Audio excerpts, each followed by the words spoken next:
సరే, ఈరోజు నాకు మాట్లాడడానికి ఏమీ లేవు. నిన్ను మోటివేట్ చేయడానికి దేని గురించి మాట్లాడాలో కూడా నాకు అర్థం కావట్లేదు. కానీ, కానీ అప్పుడే అనిపించింది, ఎందుకు ప్రతిసారి ఒకరిని మోటివేట్ చేయాలంటే వర్డ్స్ మాత్రమే అని. తెలుసు కదా నీకు, ఆనందం వచ్చినా మనకి పాటలు చాలా హెల్ప్ చేస్తాయి. మరి బాధ వస్తే పాటలు కూడా చాలా హీల్ చేస్తాయి, చాలా మోటివేట్ చేస్తాయి, చాలా ధైర్యం చెప్తాయి, కొన్నిసార్లు చాలా బాధ పెడతాయి కూడా.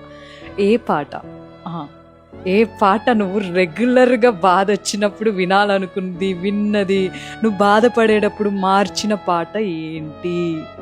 ఇప్పుడు ఇక్కడ కమెంట్స్లో పెద్ద లిస్ట్ వస్తుంది. నీ పాట ఏంటి? నువ్వు బాధలో ఉండేటప్పుడు నిన్ను మోటివేట్ చేసే పాట ఏంటి? నాదైతే చాలానే ఉన్నాయి, బట్ రైట్ నౌ చెప్పాలి అంటే తీరం తెలిసాక